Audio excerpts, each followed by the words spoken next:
Welcome to episode 220 of Girl Take the Lead, where each week we explore womanhood and leadership. And I'm your host, Yo Canny.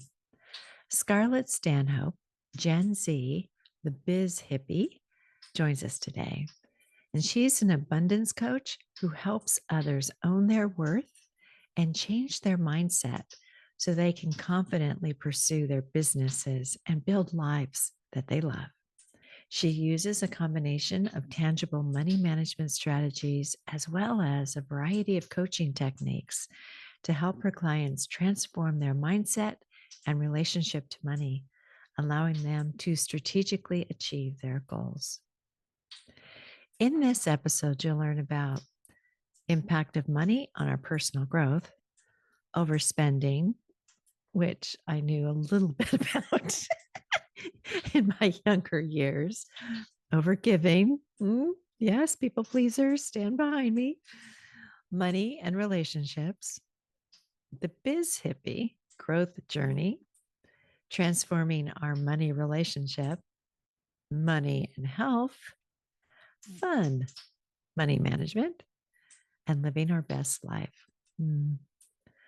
I don't know about you, but honestly, I had but one strategy when it came to money. It went something like earn more, work harder, earn as much as you can. My ignorance and denial about other possible strategies was like being in a bliss bubble. Something you'll hear about more in this episode. So here you go. Enjoy. So, Scarlett, welcome to Girl Take the Lead. I'm excited for our conversation. And why don't you introduce yourself to the audience and let them know about the Biz Hippie? Yes, absolutely. Thank you so much for having me today. I'm really excited to be on your podcast. My name is Scarlett, aka the Biz Hippie, and I am an abundance coach. So, what I do is I help entrepreneurs, coaches, healers transform their relationship with money and learn to own their worth and change their money mindset so that they can confidently pursue their businesses and build lives that they love. And I love to Mm. combine the tangible aspects of strategic, intentional money management with the intangible aspects of deep coaching and mindset techniques to give my clients a total transformation with their relationship with money. Wow. I wish you had been around like when I was in my 20s to help me with the money management.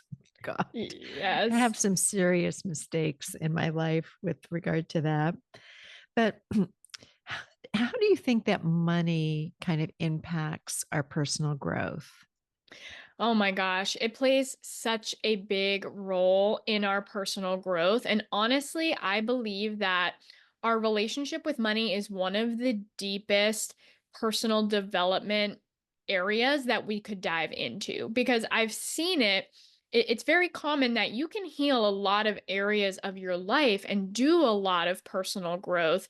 And yet, money can still be that one area that's sticky or challenging, or no matter Mhm. what you do, no matter what you try, even if you do the abundance meditations and like get some fancy crystals, it just still doesn't work. And that's because your money is like the deepest layers of not enoughness, self doubt, lack, scarcity, fear, all I of can see that, that. all of your shadows for yourself and your beliefs about the world is all reflected in your money. And so it's a very potent area to do work in. And if you have a scarce or lack-based relationship with money, it can hold you back from continuing your personal growth and development because it can prevent you from saying yes to the things that are next on your journey, right? Like saying yes to the opportunities that light you up, being willing to invest in yourself and take leaps of faith on yourself. Like all of those things can tie into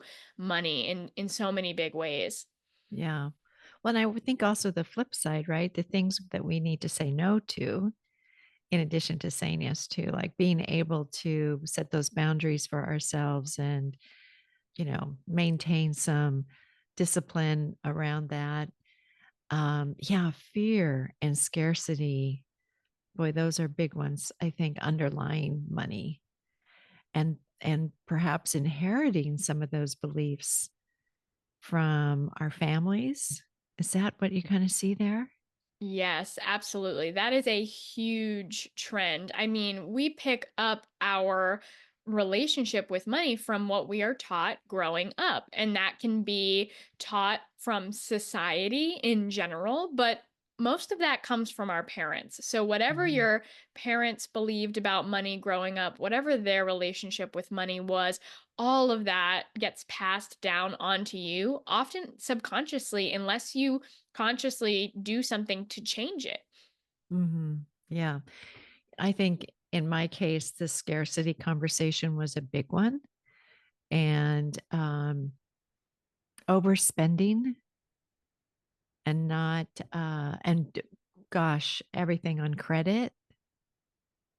Yeah. I can remember my dad brought home, he didn't even tell my mom he was doing this. He went and bought a 1964 Corvette Stingray and just brought it home. And I mean, I can remember the fights that broke out on that one. And he was on the couch for a very long time because of that particular purchase. But it was this overspending, this overgiving that definitely was what I brought up in. How about you? Like for you to be in this field, how did that happen? Yeah, that's an interesting question. And honestly, I could talk so much about this overspending. So I'd love to dive into that as well. But specifically for me, I grew up not having a ton of money. You know, I was raised by a single mom with who Mhm. was young and had two young kids. And we had enough. Like she had worked very hard and was able to always put food on the table. But, you know, we were definitely on the very low income bracket Mhm. and there was Mhm. never enough for extra. And so I actually learned to grow I grew up learning to be quote smart with my money. So I started saving from a young age. I was pretty stingy. I got my first job. I mean, I started working when I was 13, but my first like real job when I was 16, and then I saved 70% of every paycheck when I was young because I didn't have other bills and things that I needed to pay. And so I was always very financially responsible because of the way that I grew up with money. But at the same time, I didn't have a healthy relationship with money. And Mhm. I think those Mhm. are different things. Absolutely. Well, I can remember my husband is very different than me when, as I mentioned, I was raised on a lot of credit and overspending, and he was kind of the opposite, where he was more Midwestern and very frugal. And when we started dating, like I thought it was optional to pay bills. In my 20s, I was living in New York and I didn't always have enough money to pay everything. And so, uh, and he just like took me aside and said, you have got to pay these. Like it became a part of the structure of the relationship that I had to either it was him or, me learning how to work financially because relationships will just thrive in fear and anger, right? If Yeah. if that doesn't happen. Money plays a huge role in relationships because your money is how you create your life and your reality. It's how you create safety. It's how you get your basic needs met. It's how you get your wants and desires met. And so, if you have a different relationship with money than your partner, it can be really challenging in the relationship because you're operating and living from different places. And if you Yeah. have different values around how you spend your money, how you decide to spend your money, what's worth it to one person might be different than what's worth it to another person. And it's just like the way that you choose to live your life can be very fundamentally different when you get down to Mhm. the relationship with money. And one of the biggest challenges that I see in most people's relationship with money is avoiding the money entirely. Similar to what you're saying of like, I'm going to pretend like these bills don't exist. Exist, right? Everything's fine. I'm just going to be in my little ignorance is bliss bubble and it's all going to work out. But I often see that this type of relationship actually leads to more money stress in the long run. Yeah. So I gotta ask you, okay, so as a child of the 60s, hippies were not known to be the most fiscally responsible people, but you've kind of taken that on in your name, the business hippie. So how did that work out for you? I mean, like why choose that name down Yes. the road? Yeah, exactly. I mean, and that's one of the reasons why I chose to become the biz hippie is because it's a really accurate reflection of my personal growth journey because I Okay. used to be very like we'll just say on the extreme masculine side growing Mhm. up, like a perfectionist, a type A high achiever, straight A student, worked really hard. I was Sounds managing. familiar. Didn't everybody do that? Yeah, yeah, right. And I was definitely not one of those slackers. But I was like managing restaurants by the time I was 18 years old, was getting my 3.9 GPA for my bachelor's degree, and had a savings account with $30,000 in it and zero student loans and zero credit card debt by the time I was 20. So I was just really an overachiever, but I was on that extreme side of that spectrum. And I really had conformed to an identity of success in Mm, society. And this is who I have to be. And this is how I have to act in order to be successful and be worthy and deserving of love or whatever it is I'm supposed to be chasing in this life. And then I discovered that, wow, this really isn't all it's cracked up to be. And my life feels really meaningless. And I really want to start living a different life. I want to mm, start choosing to live a life that I enjoy, not a life that I think I should be living.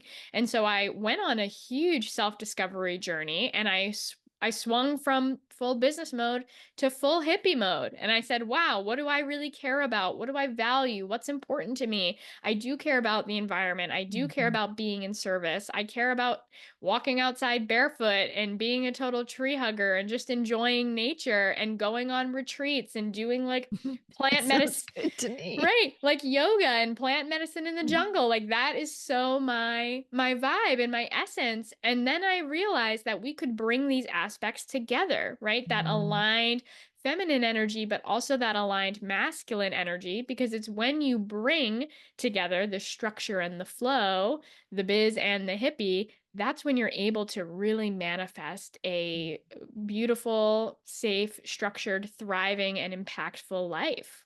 mm. So when we talk about we were talking a moment ago about healing our relationship with money.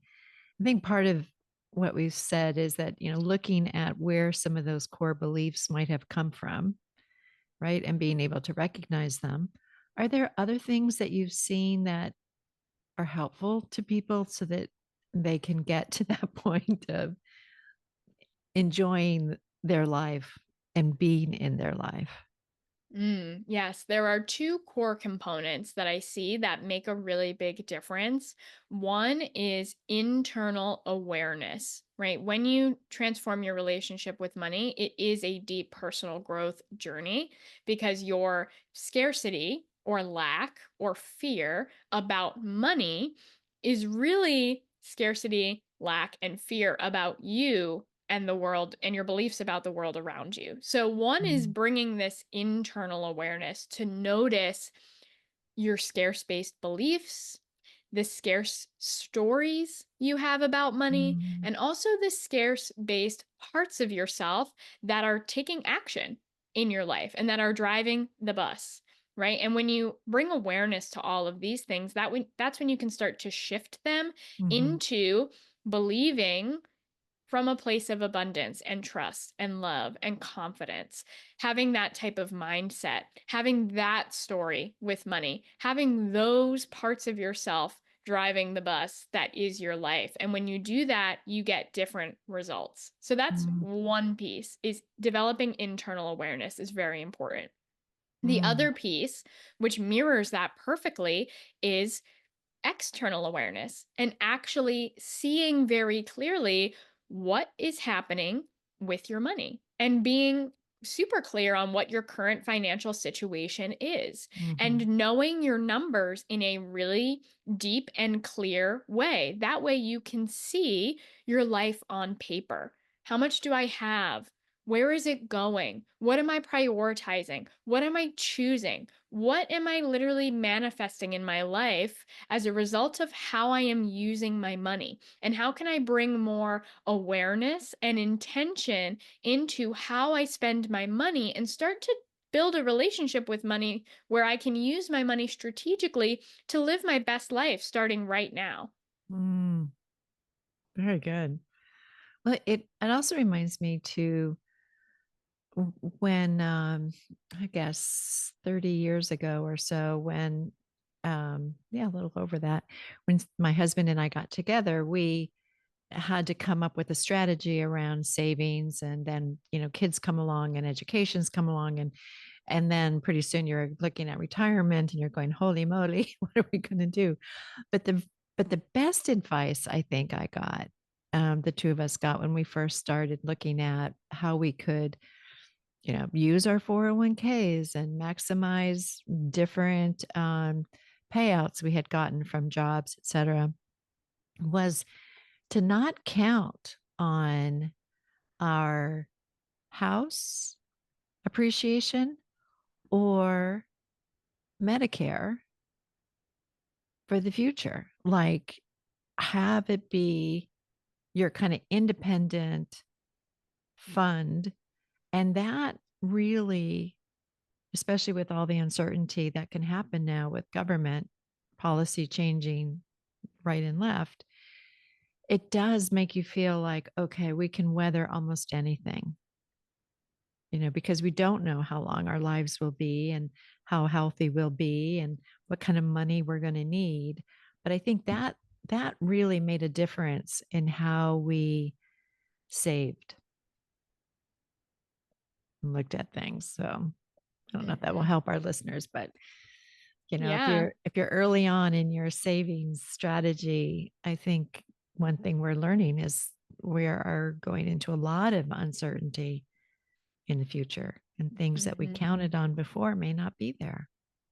Yeah, absolutely. And I think that's exactly one of the reasons why starting early, starting this work early is Mhm. really, really important. And sometimes we have this idea that if we put it off, right, if we ignore looking at our money and we just work really hard to make more of it, then at some point it will be okay. But typically that's not the case, because you can make a lot of money and still feel exactly the same as you do Mhm. now. In fact, Mhm. that's actually what's most likely to happen, because your relationship with money is not based on the amount of money that you have. And when you add more money to whatever your current money relationship is, it's just expanding that. It's just creating more of the stress, more of the uncertainty that you already have. So the sooner that you can start the work of changing the way that you interact with your money at a foundational level, then that's what's going to make the biggest difference as you do make more money in the future. Mm. Yeah, because I know for me, a big strategy as I was moving in my career was to make more money. And I see that in you know, my daughters and in other people, that can be part of your decision making, big part of your decision making. But thank God that everybody, there's more to it than just money, or advancement, and looking at those things. But yeah, I can see us making decisions because of where we're coming from and our relationship to money. What do you think Do you see some of your clients come to you with physical health issues resulting from the fear and scarcity conversations? Yeah, I think that our relationship with money can have a big impact on our health in a couple different ways. One is that if you are operating from a place of scarcity, lack, fear, and not enoughness with your money, most likely that's a constant stressor that's weighing on your shoulders or just constantly running in the back of your mind. And that puts a huge amount of pressure on yourself physically to just constantly have that mental energy be in a fear state and worrying how ends are going to get met and just Mhm. living your life from a place of low grade constant fear. Like that puts stress physically on the body. In fact, it can keep you in a perpetual fight or flight state where your body just doesn't have the time or energy to rest and restore physically. So that's Mm. one piece is the stress alone can play a huge role in your health. The other piece is when you are living your life from a place of not enoughness and believing that you're lacking money, you make decisions that sacrifice values such as health, right? I have Mm. heard time and time again, oh, well, we can't afford the organic produce because we have bills to pay. Or like, I don't want to get the gym membership. Like all Mhm. of the ways in which we cast aside our health needs and our self care needs for the sake of money. This could Mhm. also look like pushing ourselves to do a unfulfilling or draining job that's exhausting and it feels like it's sucking our life force out of us and not resting because we need the money, right? The Yep. money can push us to live in ways that isn't serving or supporting our health and our overall well-being and our self-care needs. Yeah. Well, how about what the flip side of that, which is, and you've talked about this in a little bit, but making money management fun. Oh Because yeah. I can tell with your mood and with your energy, it's not going to be a grueling, awful experience. So how do you help your clients with that? Yes, this is one of my favorite parts of the work that I do because a lot of my clients do come to me with having some aversion and fear around their money. And then what we do is I teach them how to manage their money in a way that's a little bit different than your traditional budget, right? So instead of budgeting, I teach my clients how to blueprint. And a budget tells you what you can't do with your money. That's why so many people don't want to do it. It's just like the word diet. Like, what? I can't eat chocolate cake anymore? Screw that. I do not want to do that. Right? Right? Like with a budget, you're like, oh, I can't do all the things that I want to do. So I'm not going to follow a budget. And in fact, I'm just going to ignore my money and say yes to everything that I want. And that makes life better. But instead, when you blueprint, a blueprint tells you what you can do with the money that you have. And it's a much more empowering way to look at your money because you're seeing, based on the money that I have, what do I want to choose? What do I want to prioritize? What do I want to manifest with my life? What's important to me? What do I value? And this can be true whether you have a little money or whether you have a lot of money. Sometimes there's this idea of, yeah, but I don't really have enough. So there's nothing to track anyway, or I don't spend Mhm. money. So there's nothing to track. But the truth is that you can still live your most abundant and aligned and thriving life starting right now with the money Mhm. that you have, and having a blueprint can show you how to do that even in small ways. And once my clients get over the fear of looking at their money and once they've learned how to use this tool of an abundance blueprint, then they discover like, oh, me managing my money is me managing my life. And me being in control of my money is me being in control of my life and deciding. how I want to live my life and what choices I want to make, because your blueprint is just your life on paper. It's every Mhm. choice you're making, and you can be in control of all of those choices. In fact, you already are, even I if you love it. don't know it, right? So, really, it becomes a powerful tool for manifestation. And that's when it becomes fun. Yeah. Yeah. I could see that, and whenever you can sort of look at it as a game, of okay, so this happened this month, next month we'll try and do this, or you can try different strategies and certainly make it fun. So you've given us so many insights, and listeners, I was telling Scarlett that she was one of the most inspiring Gen Zers I've ever met because she is so aware and wise about so many things. It's like anybody could just learn from you, Scarlett. So I appreciate that you are giving this to our listeners and helping them see different strategies that they can take. So thank you again for coming. Is there anything there that you want to pass along that you haven't already given us for, especially for our other Gen Z or listeners and millennials that might benefit from your insights? Yeah, I mean, the biggest thing is that you truly can be in control of your money no matter how much money you have, right? And this is true no matter what. And I'm speaking from a place of personal experience. When Mhm. I was beginning to run my business and was making no money for the first year and plowed through all my savings and then proceeded to continue to have negative months after that, right? And yet I never got to this place where I felt like I wasn't in control, where I was suffering because of my money. And truly, the Mhm. power and the control can always be in your hands.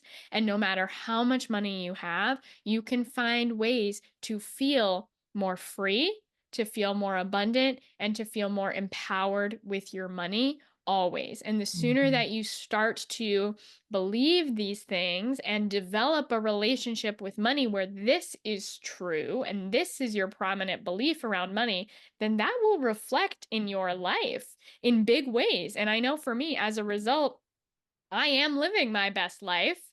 I've been living my best life, even though it's been challenging for many years, but it's always continuing to get better. And it really all just comes down to your beliefs and your relationship with money, which you have 100% control over.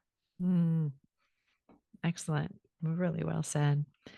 So I'm wondering how our listeners can find out about your business and your signature program and, how they can follow you. Yes, absolutely. So, one way that you can stay connected with me is I am very active on Instagram. You can follow me at the Biz Hippie. You can feel free to send me a DM. I would love to keep this conversation going, and I'd love to hear what has really stood out or resonated with you from this podcast episode. And then I love to offer a special free gift to people who listened to my podcast episodes, which is a free 30-minute abundance activation session, which is a 30-minute deep dive session where we're going to get really clear on what your current relationship with money is, start to uncover those layers of scarcity that have been holding you back. We'll get really clear on your next level of abundance that you want to step into, and then we'll build a roadmap and a blueprint to make that happen so that you can Mm, step into that. And then if you're curious about and so you can book that session with me on my website, thebizhippie.com mhm. forward slash activate. Love it. How generous. Thank you for, for offering that to our listeners. So I know that you're still in your 20s, but is there anything now that you would tell your younger 20 something self today that you want to tell her? Yeah, definitely. I mean, I've had a lot of transformation in the past couple of years. So looking back on that 20-year-old, oh, definitely. And so for her, she really felt like she had no control and no power over her life. That's Mm, where she was. She was just going with the flow, and the flow was a downward spiral mm, and a rock bottom. And what I really want her to know is that life can be so much more. In fact, life has already started. I know you're like waiting for it to start and wondering when it's going to happen, but you're already in control of it. You've already started the life part. So start living the way that you want to live, because that's what's important, is living a fulfilling life that you enjoy, not chasing success and money and being on this rat race that doesn't even align with who you really are and the kind of life that you want to live. And I know that mm. she'll get there eventually, but I just want to let her know you can start now. You're totally in control of this life. Terrific. So I think you had a chance to go to our gift store. And was there something there that spoke to you, like a card or gift? Yes, absolutely. I loved all of the cards personally. They all stood out to me, but there was a get well soon card that I totally loved. And, just the art on it definitely Uh-huh. resonated with me. And I'm like, who do I know that needs to get well so that I can send it to them? Well, I imagine if we looked at it mentally, spiritually, and physically, there might be some Everybody. capacity, right? Oh, Scarlett, thank you again for joining us and just sharing your richness. It was just really awesome. So thank you. Thank you again. Thank you so much for having me. Thank you for listening today, and we sure hope you enjoyed this episode. If you did, please leave a comment wherever you listen to your podcasts. Tell a friend about us. Join our public Facebook group, Girl Take the Lead, or visit our website, girltaketheleadpod.com. We also have a YouTube channel where your subscription would be appreciated. Once you're on YouTube, search at Girl Take the Lead. And we're on YouTube Music and on Spotify, where you can find a video of this episode. One of my favorite quotes from the episode today was, "You can really be in control of your money, no matter how much money you have." Here are 3 episode takeaways. 1, your money is the deepest layer of not enoughness, self doubt, scarcity, and fear. All our shadows and beliefs of the world show up in our relationship with money, and it can keep us from saying yes to what's next on our journey. 2, money plays a huge role in relationships. It's how we create safety, it's how we get our basic needs met, our wants and desires. 3, we transform our thoughts about money when we become internally aware of our scarce-based beliefs and stories and part of ourselves that are driving the bus. When we drive the bus from love, we get different results. When aligned with external awareness of how we use money, we have the possibility of living our best life. Our next episode will feature our guest, Rachel Burr, author of the book Butterfly Goo.